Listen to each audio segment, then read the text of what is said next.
Why aren't more clients sending us referrals? And what the heck is going on with client retention?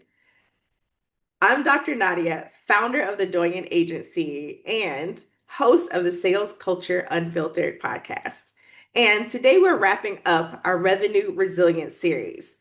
And the answers to those questions as it comes to client referrals or even client retention, oftentimes they're looked at as client delivery issues. However, I propose that it's not always just a client delivery issue if it's a client delivery issue at all. Tune in as we talk about two more of the six indicators as it relates to evaluating your company's revenue resilience. Tune in.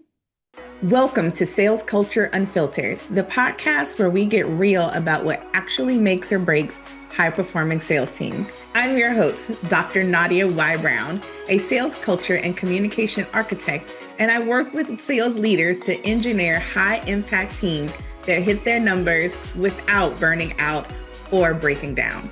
On this show, we dive into unfiltered conversations with sales leaders, industry experts, and high-performing teams about what it really takes to drive revenue, retain talent, and build a winning sales culture. If you're tired of surface-level advice and want the strategies, challenges, and hard-won wins that actually matter, you're in the right place. Let's get into it. So today we're wrapping up the revenue resilience series, and I want to look at the last two indicators that we review when we are looking at and evaluating a company's revenue resilience. And those two areas are the client journey and also with the team and the culture. Client journey and then the team and the culture. And one of the things that I want to point out as it relates to revenue resilience is one, when you're looking at your client journey, I have found that there are many times when there are gaps in what is documented, but also what is understood in how things will work throughout the entirety of the client journey, especially amongst the entire team. That also points back to culture, right? And so many times when I'm working with a client and I'm looking at the entire client journey and we're looking at those gaps, it's interesting because one, I define the client journey as before, what are the things that the company, the organization, the team are doing? Even before your leads or prospects, your ideal clients realize that you are the solution to the problem. Like, what is it that is even happening to build that awareness and ultimately to build that connection to then lead them to take an action? So it starts there. And often that is a great place for things because people think about it like, what do I need to do to get the leads? And so you have the marketing piece of it, right? And then you have when people actually take the action and now they're moving through your sales pipeline and then on and on. So a couple areas that I find as it relates to just client journey where there are often gaps. So sometimes you will see that marketing and sales don't always talk to one another. And I know I've often said that marketing and sales go together like peanut butter and jelly. It's just a thing. Like those two teams definitely should be in communication with one another, making decisions together, sharing data, because what one does impacts the other, right? The other thing is I often have seen where that if this is strong marketing to sales, this may be weak in terms of sales to client delivery because now we're handing off from sales off to client delivery for a team to now deliver on whatever it is that sales said is going to happen. And sometimes there's a big gap there. Sometimes it's because sales has promised things that the client delivery team is like, what did you just promise? And then other times there are just gaps in terms of process, what systems are necessary in place. And then also from a cultural standpoint, sometimes the gap is because there's the belief that now that sales are done, it's been the agreement has been signed, the deal has been inked, the invoice has been paid, sales is done, and they're off to the next thing. And that is problematic because client delivery is also part of sales. So when you're looking at your client journey, this could be a gap, the handoff between sales and the client delivery team. Sometimes the gap is the check-ins, right? Like what is happening throughout the client delivery process? Because unless someone is just buying something and they're downloading it once and they're reading it and they're done, like there are touch points, there are things that are happening and there are relationships being built even throughout the client delivery process, and there are decisions being made. And so it's important when you look at sales culture, does the team understand that the sales did not stop? They didn't stop just because the sale is done, because there are often opportunities for the relationship to deepen or the relationship to continue even beyond whatever that initial scope was defined. And so there needs to be pieces as part of the client journey that identify how that is going to be handled in a way that is in integrity, but also aligns with the company values, right? And the company culture. And then we have offboarding. And that is when we are done, we are complete. And now, for whatever reason, their client is moving on to the next step with someone else because offboarding means that they're no longer in this particular time working with our company. There's a process for that. Sometimes during offboarding is when you can then sign a new agreement and they come back and now they're going through another client delivery process. Sometimes it truly is the natural end of that particular phase of the relationship. And the reason why I say that particular phase of the relationship is even with the client journey, just because the client has been offboarded right now does not mean that the client cannot come back in the future. So, looking at how you manage and maintain that relationship, even when the client is no longer paying you, right, needs to be determined. And again, that is all part of the company culture. And it also leads to what your client journey looks like, right? So I know I focus on the sales culture, but partly because I believe that everyone on the team is part of the sales team. So the sales culture is the culture, right? It looks different based on what your actual formal forward-facing role is, but everyone's part of the sales culture and they all impact it. And that is why sometimes that is the gap between sales and handing it off to client delivery. And now we are done. Then we also have the issue sometimes of when you're looking at and evaluating your client churn numbers. Client retention is often deemed as a client delivery problem. And many times that is true. If there's something that went down in client delivery that caused some hiccups, caused some issues, and the client wasn't satisfied, and then they decided to part ways for whatever reason. But it's not always a customer service issue. Sometimes it's a culture issue. It's a sales culture issue that needs to be identified and addressed. Because again, was sales in alignment? How did that handoff take place? And what were the challenges in the handoff? What was the relationship like that was being built throughout the client delivery, et cetera, et cetera. One of the things that I've often seen, honestly, is there was some sort of misunderstanding, or in some cases, unfortunately, misrepresentation. And then the client is on the client delivery side, and you're like, whoa, wait a second, what's happening? But if that is built in your sales culture where you're using tactics and strategies where that is encouraged, because sometimes that is the case, that is encouraged to just make all these wild promises and hope that the client forgets about them when it comes to client delivery, you'll smooth it over later. Or there are breakdowns in how information is being conveyed. So I think back to one of my clients, and she had some issues with client retention. I think back, and it was interesting because her team needed time to get things set up.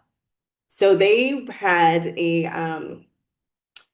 like a done for you service. But part of what they were doing in terms of the service that they were providing for clients was they needed to gather the information. Like that piece of information gathering was very, very crucial to them being able to deliver well, right?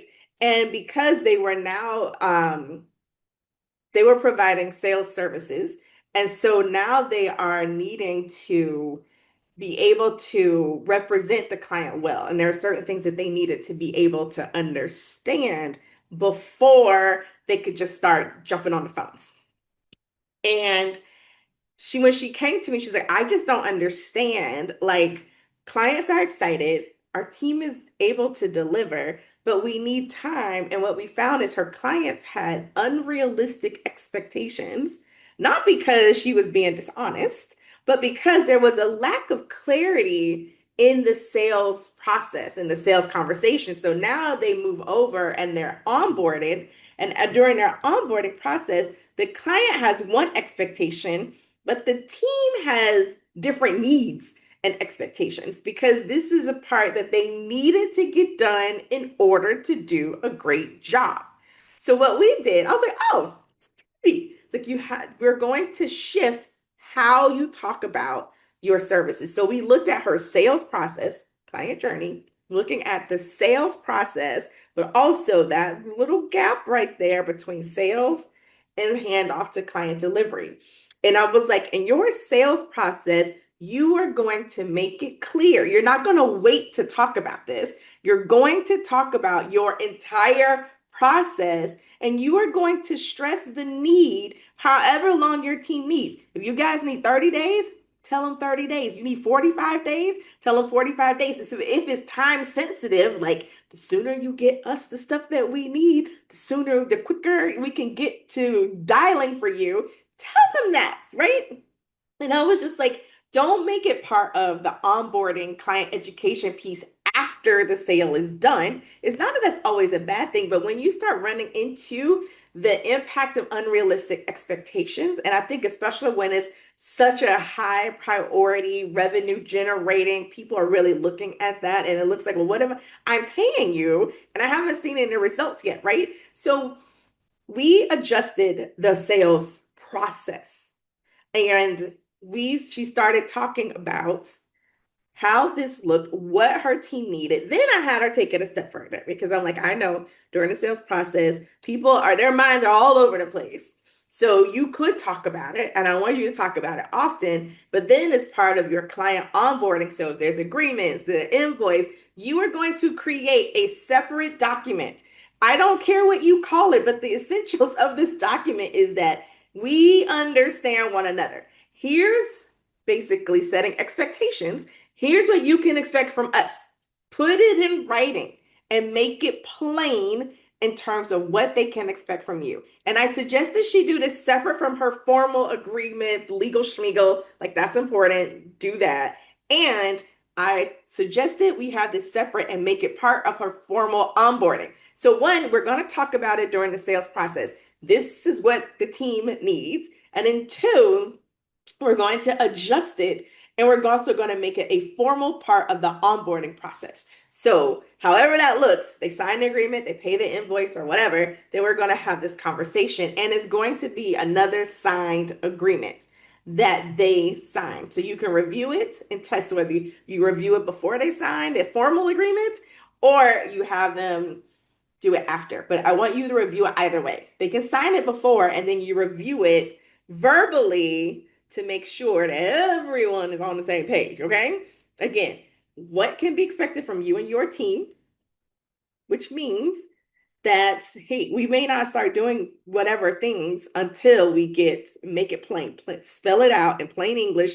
So then when you have this conversation, you have the understanding. Then you're going to take it a step further and you're also going to have what you expect from the client, because so much was riding on the information that they could get from the client in order to accelerate and close that gap. It needed to be discussed, right? So wasn't a massive change. Making that change completely shifted her client retention. the numbers shot up. They weren't having these conversations or issues any longer because everyone was now on the same page. It required them to be more intentional. Like we can't keep some of these things in our mind. Like we know we need this amount of time. We need to make it plain to the client.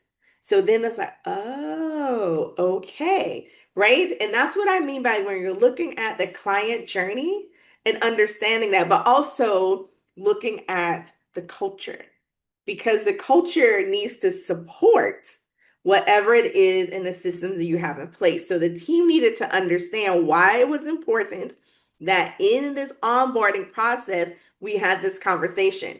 And even I don't care how awkward it may feel, it was a necessary conversation to protect and preserve the relationship and allow the team to actually do what they knew they could do. Right. So when you're looking at this, sometimes it requires not just this to start pointing fingers. I think sometimes we have multiple teams and there's an issue that arises, it's easy to start pointing fingers. But I think it's important that as a company, you take a step back and you're like, is this a systemic? Is it a process issue? Is it a combination of teams working together to have that understanding? Sometimes it's a matter of bringing in the client delivery team and making them part of the actual sales process, right? Like you have to really understand one, what is the culture? What is the experience that you want your clients to have? And I often ask my clients, how do you want your clients to feel from the very start of them even knowing that your organization, your company exists, till the day that they are now off, they're no longer working with you, but they have such fond memories. And they send referrals and they talk well of you, right? And it's really important to do that because I think another area is offboarding. I talk to clients all the time. We're talking about the client journey and like, okay, well, tell me about your offboarding. And they're like, the what? Tell me about the what? What is that? Client offboarding is very important. And when you're talking about building relationships and maintaining relationships, some of the strongest relationships are the people that have worked with you and they've gotten to experience the amazing results and the difference that you've made in their lives or in their organizations. Why wouldn't you want to maintain that relationship? Right? I think about this is an example of where I was actually the buyer. And so I know from being on the other side of this, the importance and the impact. I'd worked with a team and I want to say I'd worked with them for 2 years, already have a relationship, right? And for whatever reason, our time was done and I moved on to do other things. And it was probably another 2, maybe 3 years. I want to say maybe about 3 years after that. So I've been offboarded. This entire time, though, this team is could still connecting. I remember the year that I completed the time that I worked with them. Again, this is an example. I'm the client, and that year, my granny passed away. And later that year, we're done. We go our separate ways in terms of me and this team that I was working with. The next year, on the anniversary of my granny's death, I received a card saying, I know how much she meant to you, and we're thinking of you on this day because it's the 1 year anniversary of the day that she passed away. And that resonated with me. We're not working together. We're not in conversation on like we are no longer working together. And yet they thought enough of me to reach out to me on what would have been an emotional day. And that is what I mean. It doesn't have to be over the top, but what is it when you look at your team's culture and your sales culture, and when you say that relationships matter, how are you managing that? And it doesn't have to be over the top and take up all the budget, but it could be simple acts, something as simple as that. Because what happened is 3 years later, I came back and I was like, oh yeah, I do blah, blah, blah, blah, blah. I'm doing something different now. Let's go. So you never know what that could look like. The client could come back. The client could send referrals that entire time to you. That there could be other opportunities. But when you're looking at your revenue resilience, where are those gaps? And sometimes those gaps are looking at your culture and your team Does your team understand the importance of this? And do they have the things necessary in order to support them and being able to carry that out? But then also, when you look at the documentation and your entire client journey, where are the gaps that can be closed to improve some of these areas, whether it's improving client retention, whether it's improving the number of referrals, whether it's improving the overall client experience, right? And making that very clear because those are the relationships that then can go the extra mile. It goes beyond just having a client give you a testimonial.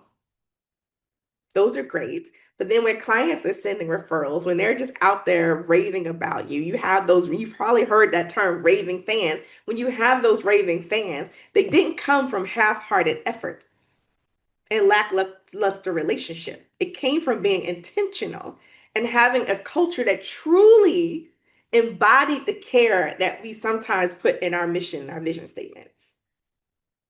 So as you're taking time to look at your revenue resilience, there are those gaps sometimes.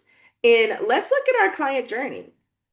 Because that's often where I start with my clients. I'm like, all right, let's look at what is happening, not from a place of judgment, but maybe it's time to step it up.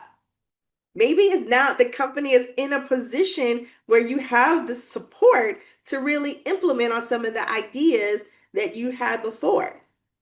Now we have AI. Is there a way or a process that AI can support you in getting some of these things implemented to improve the overall client experience? I don't know, but it's possible.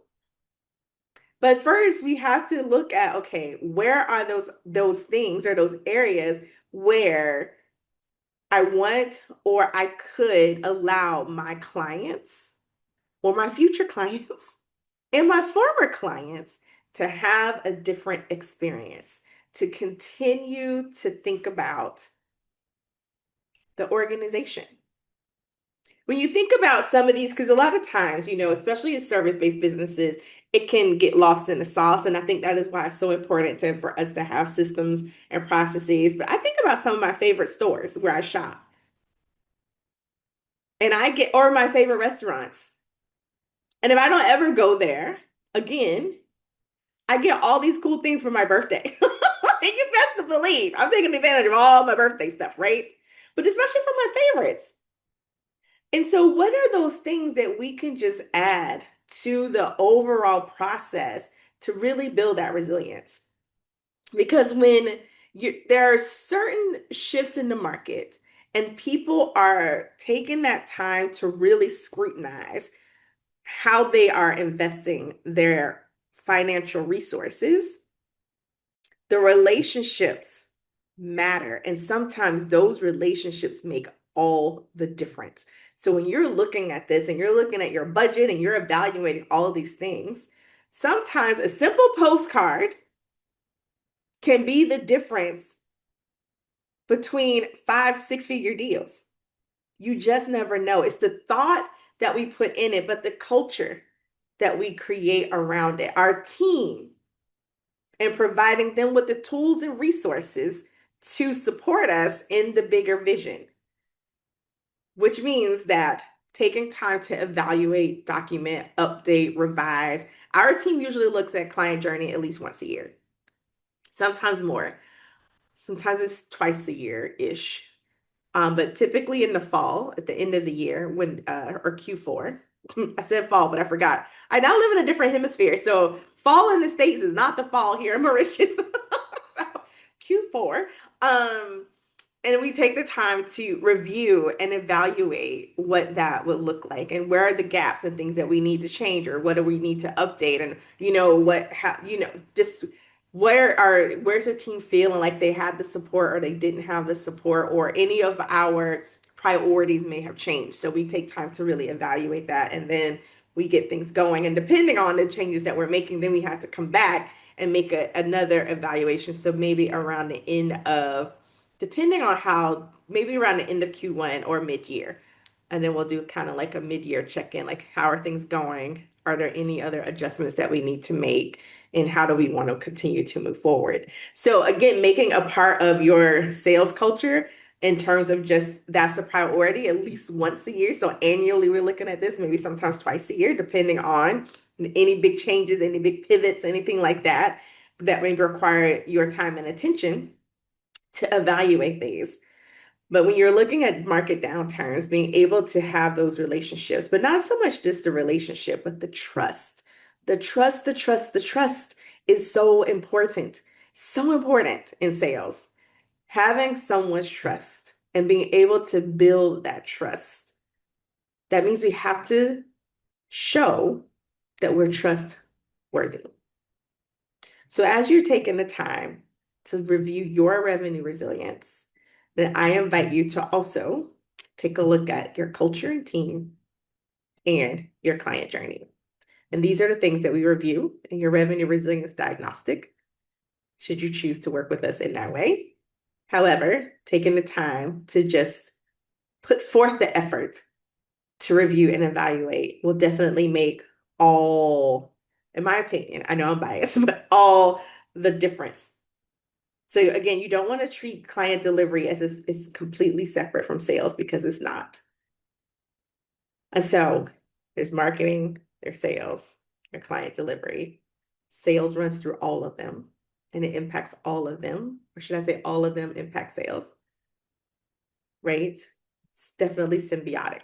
So taking the time to really understand that will definitely shift your business. This is Dr. Nadia with another episode of Sales Culture Unfiltered. Signing off. I'll see you again soon. Bye-bye. That's a wrap on today's episode of Sales Culture Unfiltered. But the conversation doesn't end here. If something sparked your interest today, connect with me on LinkedIn or visit our website at thedoyenagency.com to explore how we're helping sales teams build cultures that last. And if you found this episode valuable, don't keep it to yourself. Hit subscribe, leave a review, and share it with a fellow sales leader. See you next time.